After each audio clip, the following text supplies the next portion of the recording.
Assalamualaikum warahmatullahi wabarakatuh. Halo semuanya, perkenalkan kami dari kelompok 5 kelas HTN A1. Di video kali ini kami akan membahas sebuah topik yang berjudul Asas-Asas Hukum Indonesia yang disusun oleh Nur Fajriani dan Inka Arnita. Semoga videonya bermanfaat dan jangan lupa simak sampai akhir ya.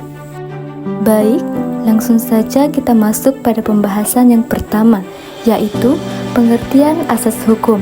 Asas hukum adalah prinsip dasar atau kaidah umum yang menjadi landasan, arah dan jiwa bagi pembentukan, penafsiran, dan penerapan aturan hukum.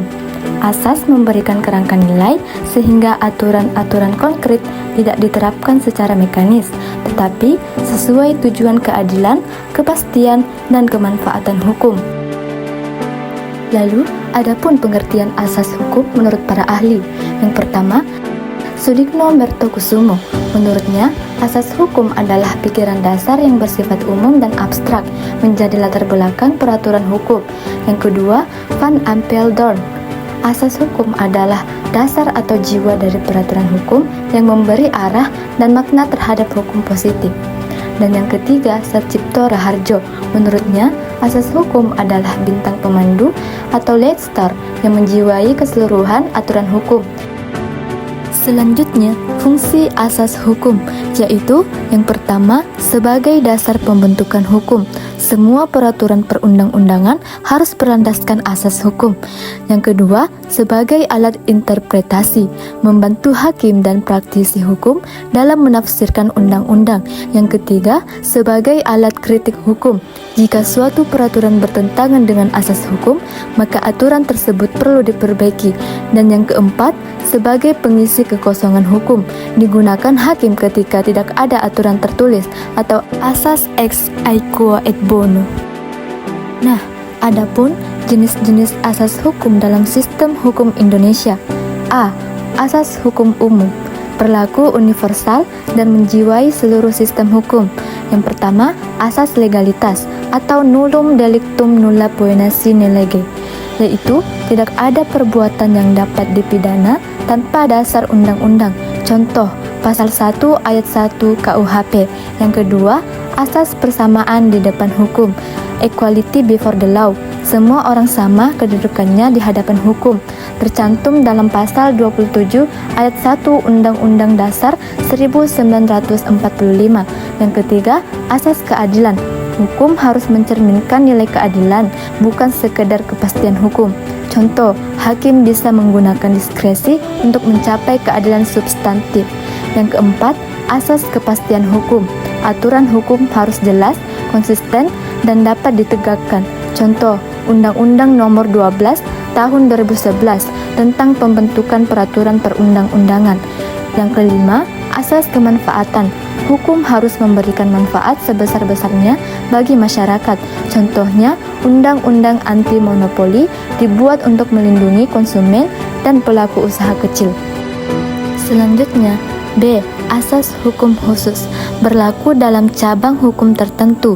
Yang pertama, hukum pidana, yaitu asas tiada pidana tanpa kesalahan, gens strafzonderskuld. Asas non-retroaktif, hukum pidana tidak berlaku surut. Yang kedua, hukum perdata, yaitu asas pacta sunt servanda, perjanjian berlaku sebagai undang-undang bagi para pihak. Asas kebebasan berkontrak, selama tidak bertentangan dengan undang-undang dan kesusilaan. Yang ketiga, hukum administrasi negara, yaitu asas-asas umum pemerintahan yang baik atau AAUPB, seperti asas keterbukaan, asas akuntabilitas, asas proporsionalitas. Yang keempat, hukum tata negara, yaitu asas kedaulatan rakyat, asas checks and balance. Dan yang kelima, hukum Islam, yaitu asas maslahah atau kemanfaatan, adil atau keadilan, dan tasamu atau toleransi. Materi selanjutnya adalah penerapan asas hukum dalam praktik. Yang pertama, asas legalitas. Kasus Prita Mulyasari pada tahun 2009. awalnya dijerat pidana pencemaran nama baik, tetapi kemudian asas legalitas dipakai untuk meninjau ulang. Yang kedua, asas equality before the law. Kasus korupsi oleh pejabat negara harus diperlakukan sama dengan rakyat biasa. Yang ketiga, asas keadilan. Hakim sering menggunakan diskresi untuk memutus perkara dengan pertimbangan kemanusiaan. Yang keempat, asas kebebasan berkontrak. Perjanjian bisnis hanya sah jika tidak melanggar hukum dan moralitas.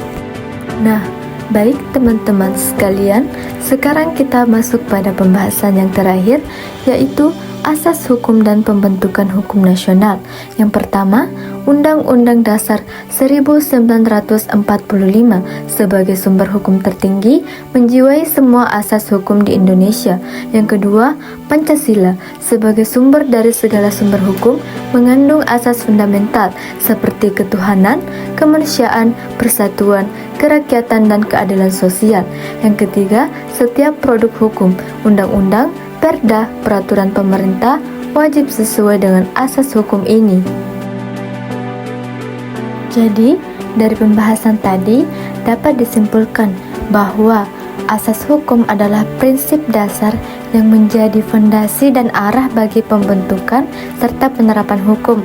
Asas ini membantu memberi kepastian, keadilan, dan kemanfaatan, baik dalam membuat aturan maupun menyelesaikan perkara. Semua asas hukum di Indonesia berpijak pada Undang-Undang Dasar 1945 dan Pancasila sebagai dasar tertinggi. Nah, itulah tadi pembahasan dari kelompok kami. Kurang dan lebihnya mohon dimaafkan. Wabillahi taufiq wal hidayah. Wassalamualaikum warahmatullahi wabarakatuh.